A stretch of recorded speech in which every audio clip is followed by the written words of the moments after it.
Hey everyone, welcome back. Today we're diving deep into something that I think you'll find really fascinating. Eyewitness accounts of the JFK assassination. Ooh, that's a good one. We're going to be looking at excerpts from this journal. It's called The Fourth Decade. Interesting. It's entirely focused on JFK assassination research. Wow. They dedicated. Yeah, so you could say it's like the ultimate rabbit hole for those who, I can't get enough. Exactly. I can't get enough of the JFK mystery. Yeah. Now, the JFK assassination, as you all know, I'm sure, is just full of twists and turns. Yep. And eyewitness accounts play a huge role in trying to detangle all of this. Oh, for sure. But they're notoriously unreliable, as we know. Absolutely. So today we're going to unpack some particularly, I think, captivating testimonies that could potentially even contradict each other. I love it. Let's do it. Okay, so it's amazing how, despite all the information we have, all the volumes of books and documentaries, eyewitness reports remain like this key piece of the puzzle. They draw you in, but they also make you question everything. Absolutely. So let's jump right in. Let's start with this article. It's called Eyewitnesses to the Kennedy and Tippit Murders by Ian Griggs. And as you all probably recall, Officer J.D. Tippit was murdered shortly after JFK. Right. And Lee Harvey Oswald was accused of birth crimes. Exactly, yeah. The Warren report, the official investigation, stated that 9 out of 12 eyewitnesses to the Tippit shooting confidently identified Oswald as the killer. Okay. So at first glance, that sounds pretty convincing, right? Yeah, it does. But Griggs' article kind of throws a wrench into things. Okay. He argues that the procedures used to identify Oswald were full of problems. Right. And that makes those identifications, questionable at best. Oh, so it's not just like, do you recognize this guy, but like the whole process. It's the whole process. So, for example, let's take the case of Helen Markham, okay? Okay. She was a waitress. She was brought in to be part of a lineup. They had her stand behind a one-way screen. Okay. That's already a little bit strange. Yeah, a little bit. But get this.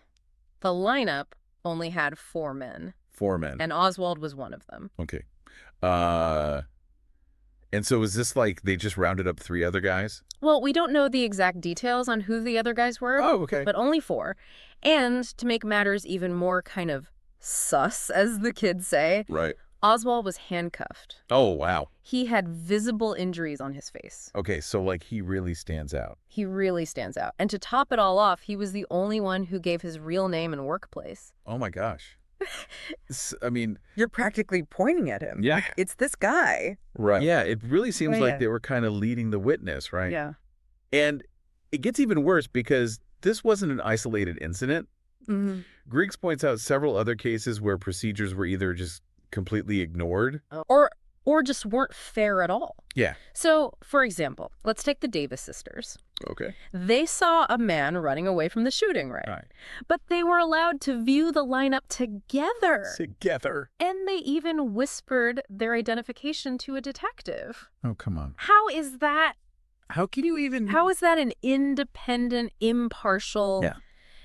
account? No, it's just all wrong, isn't it? Yeah. It goes against the whole idea of a fair and impartial identification process. Absolutely. And, these examples and others that Griggs provides really point to a pattern of, I don't know, maybe carelessness. Yeah. Maybe even manipulation in how they dealt with these eyewitnesses. Right. And to make things even more puzzling, the witness who was closest to the Tippit shooting, Domingo Benavides, he couldn't identify the shooter. Right. And he was never even included in any lineups. So that's convenient. Yeah. It's almost like they were cherry picking, right? Yeah. The testimonies that fit their narrative. Right. So what do you think? Despite the Warren report's, confidence, can we really trust these eyewitness accounts, given all these inconsistencies and procedural issues? That's the question, isn't it? Right. I mean, it really highlights the importance of looking beyond the surface when we're dealing with historical events. You have to question the evidence presented. Right. Are there contradictions? Are there gaps? Are there alternative explanations that haven't been considered? Exactly. Okay, so let's move on to something completely different now. All right. This is something that happened miles away from Dealey Plaza. Okay. It's called the Furniture Mart incident. The Furniture Mart. Okay. So this article by William Weston basically tells the story of 2 women, Edith Whitworth and Gertrude Hunter. They worked at a seemingly ordinary furniture store. Okay. But what makes this story so intriguing is the specificity of their account. Yeah. They describe a man and a woman with 2 young children visiting the store. And the details are incredibly strange. Okay, lay it on me. Okay, so first of all, the man asks for a gun plunger. A gun plunger? Yeah, which is basically a firing pin, right? Right. In a store that hasn't sold guns in over a year. Okay. Strange. Right. Then you have the woman who's unusually quiet. Doesn't say much at all. Okay. And then, to top it off, the man says that he needs bedroom furniture in a couple of weeks. It's just bizarre. Right, yeah. Little, yeah. These seemingly ordinary details are what make the account so compelling. Right. Because they sound authentic. Yeah, it doesn't sound like they're making it up. It doesn't sound made up. Yeah. But then, here's the bombshell. Okay. The baby's birth date that they mention matches the birth date of Marina Oswald's second daughter. Whoa, whoa, whoa. Okay, hold on a second. Right. Are you saying that This family at the furniture store could have been the Oswalds? it's a possibility? Right. But I thought Oswald was supposed to be at work that day. That's the problem. Yeah. Both Marina Oswald and Ruth Payne, who was helping the Oswalds at the time, Yeah. denied ever going to that furniture store. So that leaves us with a So it's a real head scratcher. big one. Right. Was this family really the Oswalds? Yep. Or were there people deliberately impersonating the Oswalds? Wow. Or, was it just a case of mistaken identity? Yeah. How do we make sense of these Right. conflicting accounts? It's amazing. And to add another layer of complexity, we have this gunsmith named Dial Writer.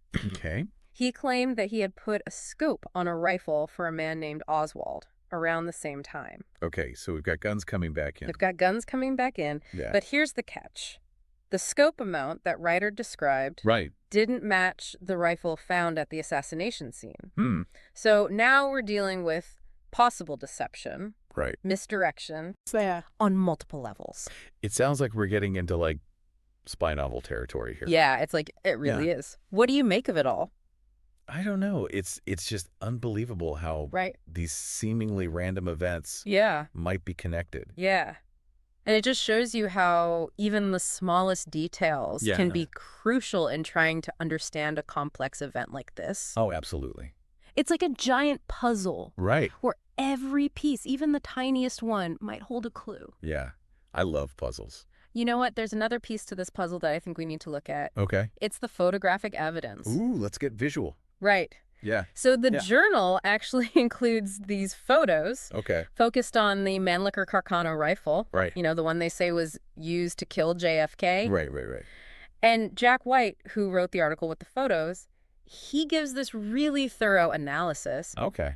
Pointing out a startling difference. Okay, I'm listening. So the photos, they're taken from similar angles. Okay. And they're scaled to match the metal parts of the rifle. Right. Okay. But they show inconsistencies in the wooden stock. Wait, so when you compare these photos side by side and you line up the metal parts, something's off with the wood parts. Something's off with the wood parts. Interesting. So basically, it looks like the photos might be showing different rifles. Oh, different rifles. Yeah. But if that's true, Right. wouldn't that completely change the official story, Right. which is all based on one murder weapon? That's exactly the point. Wow. If these are indeed different rifles, it raises serious questions about the thoroughness and the accuracy of the whole investigation. Whole thing, yeah. And this isn't just some wild theory. Right. White actually testified about his findings. Testified, wow. Before the House Select Committee on Assassinations. Okay. The HSCA. So they knew about this. Wait a minute. Yeah. Didn't the HSCA reinvestigate They did in the late 70s. the JFK assassination in the late 70s? Yeah. So they knew about these possible inconsistencies with the rifle. They did. But why didn't they do more with it? Well, that's the question, isn't it? Right. And it's a really good one. Okay, so it turns out that during his testimony, White was only allowed to discuss specific parts of his photographic analysis. Oh, so they kind of like limited what he could talk about. They were trying to avoid asking the questions that might lead to uncomfortable conclusions. That's frustrating. Right. Very frustrating. What else do we know about these pictures and the analysis? Well, there's this expert who initially disagreed with White. Okay. And then based on his own detailed measurements and calculations, Oh, wow. he ended up supporting. He changed his mind. Yeah. White's conclusion. So it's it's not just one guy's opinion here. Yeah. Right. It's not just subjective. Yeah. There's something really... There's in there. Measurable. So what does this all mean? Where does it leave us? Well, that's the big question, isn't it? Yeah. I mean, with the JFK assassination, it feels like we always end up with more questions than answers. Yeah. But, that's what makes it so fascinating. Yeah. It really encourages us to be critical thinkers, to scrutinize the evidence. Right. And to draw our own conclusions. Yeah. And you know what? We've seen how messy the eyewitness accounts can be. Oh, yeah. A total mess. And now we're questioning the rifle itself. Right, which is supposed to be like the most concrete piece of evidence. Piece of evidence, yeah. So are we getting closer to the truth? Right. Or are we just uncovering more layers of mystery? I don't know. I don't know either. It's up to you to decide, really. But stick with us, because we're going to keep digging. Okay, so we've been digging deep into these eyewitness accounts in Dealey Plaza. Right. But there's another piece to this puzzle that takes us miles away. To a place that seems totally ordinary. A furniture store. A furniture store. Yeah, but what happened there might be anything but ordinary. So buckle up, because we're about to go even deeper into this fascinating mystery. I'm buckled. Let's do it. All right. I can't wait. So remember those two women we were talking about? Oh, yeah. Edith Whitworth and Gertrude Hunter? Uh-huh. The ones at the furniture store? Right, at the furniture store. Well, it turns out their story gets even more strange. Okay, I'm all ears. This furniture store is like a bigger piece of the puzzle than I first thought. Oh, yeah, for sure. So think back to the details they gave, right? Uh-huh. A man asking for a gun plunger in a store that doesn't sell guns. The woman acting all strangely quiet. The man saying he needed furniture in a couple of weeks. Right. And then that whole thing about the baby's birthday, matching Marina Oswald's daughter. Yeah, it's a lot to unpack. It is, right. All these little things. It's almost too bizarre to be made up. Yeah, it really is. But if those details are true, and this family really was the Oswalds, right, then that blows a huge hole in the official timeline, doesn't it? It does, yeah. It totally contradicts, like, what we thought we knew about Oswald's whereabouts that day. Exactly. And that's what makes this whole Furniture Mart incident so fascinating. It forces us to question everything. Yeah. Was this a case of mistaken identity? Were there people deliberately impersonating the Oswalds? Ooh, like a double. Right. Or was this a genuine encounter that somehow just slipped through the cracks of the investigation? Right. It's up to you to decide what you believe. I don't know. As we go through all this, it's like we're falling down a rabbit hole. Oh, yeah. Every time we think we're getting close to the bottom, like another tunnel appears. Right. That's the thing about the JFK assassination. There are so many layers to peel back, so many contradictions, unanswered questions, but that's what makes it so compelling. It's a historical mystery that keeps you guessing even decades later. Yeah, for sure. But, sometimes I wonder if we're just focusing too much on these small details. Oh, I see what you mean. Like, are we overthinking things, trying to find connections where none exist? It's a good point, It's important to maintain that balance between skepticism and open-mindedness, right? Well, we can't just dismiss everything as a conspiracy. Right.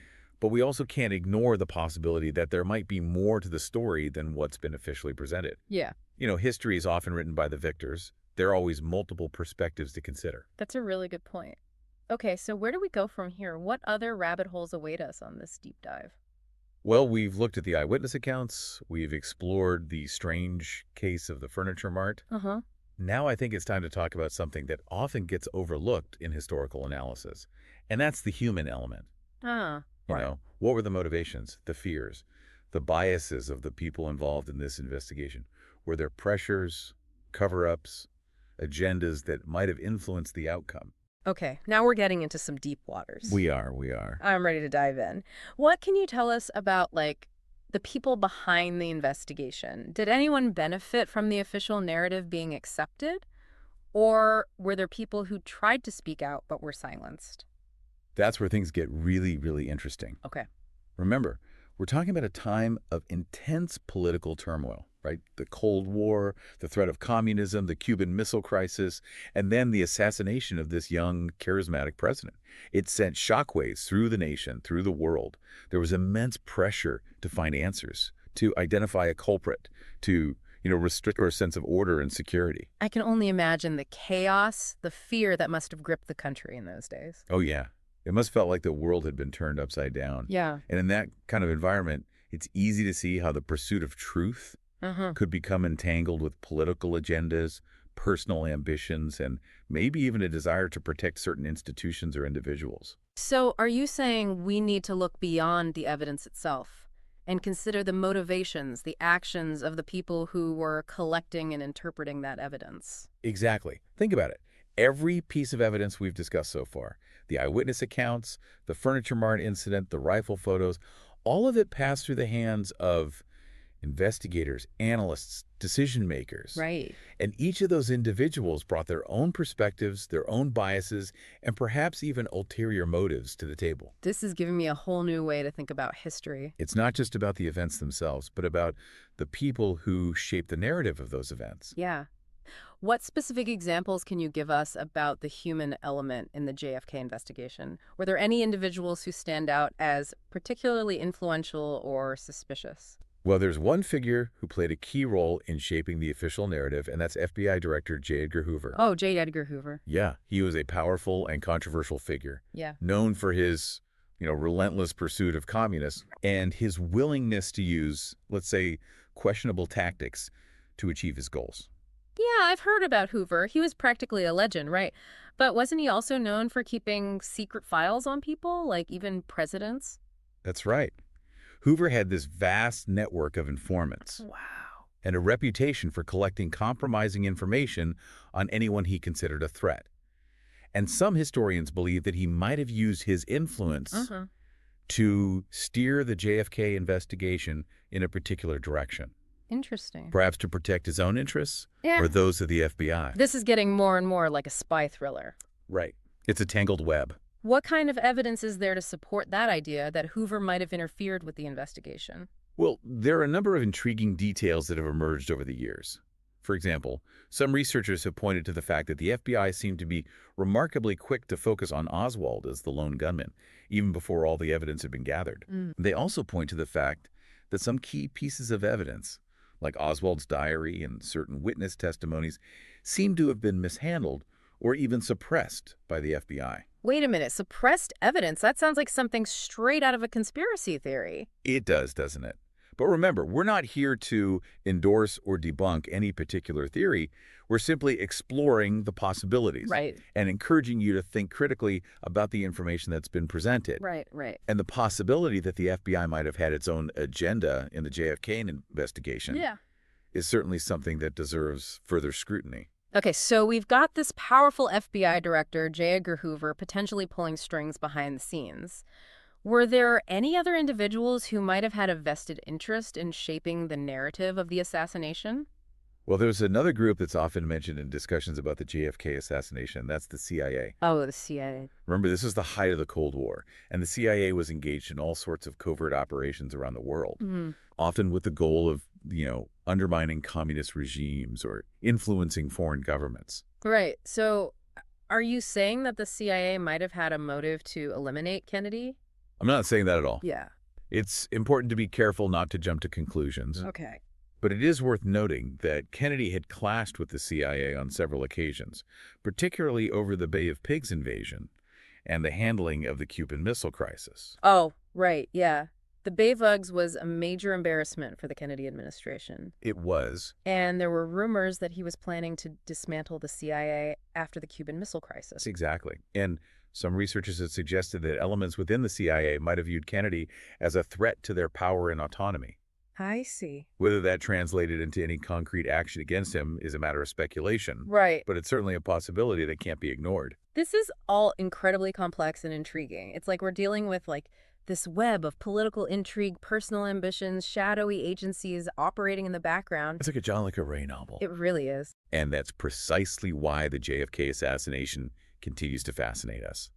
It's a story that goes far beyond the simple act of a lone gunman. It's a story about power, secrecy, and the hidden forces that shape history.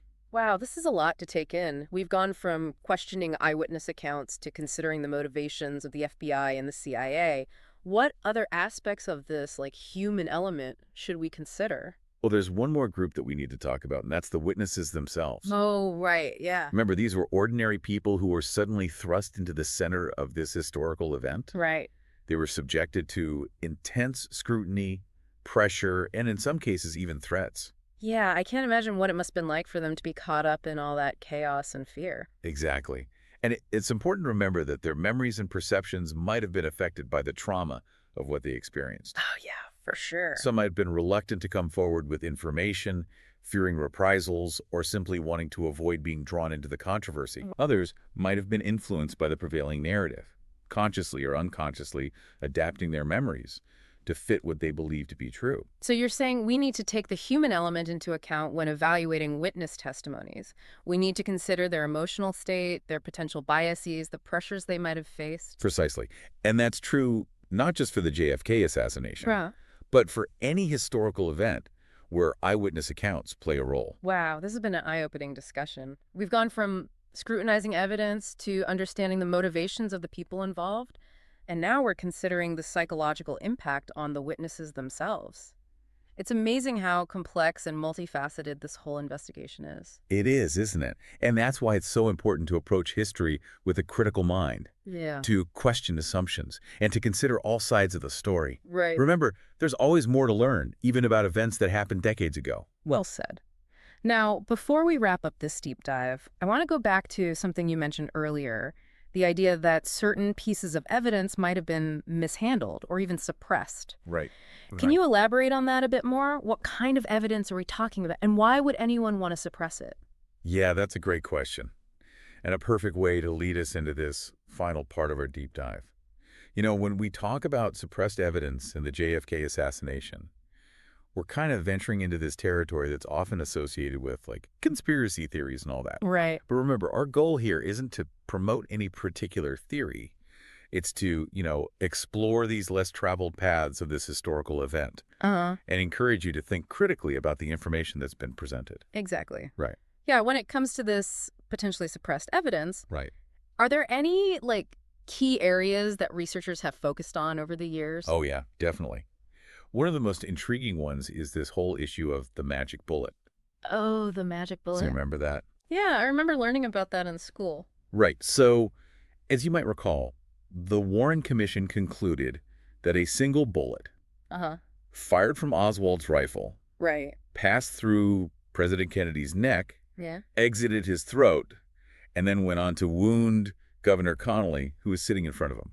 Wait, so one bullet went through two people. That's what they said. That's what they concluded. Yeah. But even back then, I remember thinking, wait a minute, how's that even possible? Right. Didn't critics call it the magic bullet because it seemed to defy, the laws of physics? Yeah, you're exactly right. Many critics have argued that the trajectory and the damage attributed to this single bullet are simply not plausible. Right. They point to inconsistencies in the medical evidence, the positioning of the men in the car, and just the lack of any clear explanation for how a bullet could have caused such a complex pattern of wounds. So are there, alternative explanations out there? If the magic bullet theory doesn't really hold up, what does that tell us about the assassination?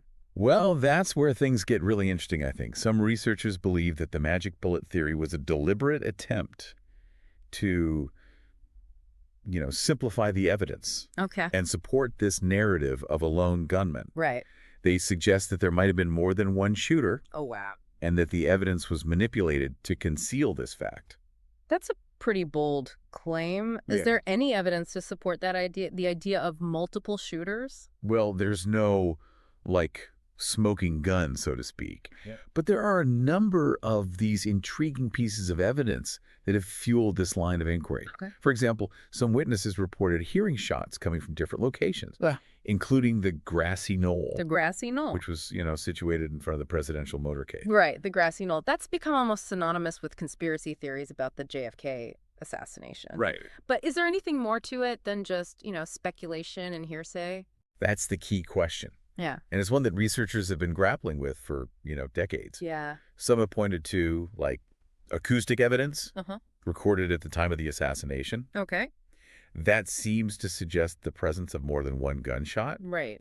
Others have, highlighted inconsistencies in the eyewitness accounts. Right. suggesting that some witnesses might have seen a second shooter, but were pressured or intimidated into silence. It sounds like we're really getting into, like, the realm of speculation and conjecture here. Yeah, maybe a little bit. Is there any concrete evidence that definitively proves the existence of a second shooter? Unfortunately, no. Yeah. And that's part of what makes the JFK assassination, so endlessly fascinating, I think. Right. It's this puzzle with missing pieces. Yeah. And it's really up to each individual to decide how those pieces fit together. Some might look at the available evidence and conclude that, hey, the Warren Commission got it right. Oswald acted alone. Others might see the same evidence and come to a completely different conclusion. So it's all a matter of interpretation. There's no definitive answer. There's no way to know for sure what really happened. That's the nature of history, I think. Yeah. It's not always neat and tidy. Right. Sometimes the most important questions remain unanswered. Yeah. And we're kind of left to grapple with the ambiguity. But that doesn't mean we should give up on the search for truth. Right. It just means we need to be willing to keep asking questions, keep exploring the evidence, and keep our minds open to new possibilities. That's a great point. And it brings us back to, like, the core of what the deep dive is all about. We're not here to provide, definitive answers. We're here to guide you through these complexities, present you with different perspectives, and encourage you to draw your own conclusions. Yeah. Exactly. Yeah. And in the case of the JFK assassination, that means being willing to consider the possibility that there might be more to the story than what's been officially presented. Right. It means looking beyond the headlines and the conventional narratives and exploring these less traveled paths of history. I think we've been on this quest, Yeah. following this trail of breadcrumbs through this, forest of JFK assassination research. We've uncovered inconsistencies, explored alternative explanations, and even ventured into this territory of conspiracy theories. We've been there. But most importantly, I think we've shown how history is rarely black and white. It's this tapestry, woven with threads of truth, speculation, and interpretation, and it's up to each of us to make sense of it all. That's a great way to put it. As we wrap up this deep dive, we want to leave you with one final thought. Don't be afraid to question, to challenge assumptions, and to think for yourself. History is not this static, fixed entity. It's this living, breathing narrative that's constantly being reinterpreted and reshaped as new evidence emerges and new perspectives arise. And you, the listener, have a role to play in that process. That's a great message to end on. So to all our listeners out there, keep exploring, keep questioning, and keep digging deeper. The truth, whatever it may be, is out there waiting to be discovered. Thanks for joining us on this incredible journey into the heart of the JFK assassination mystery.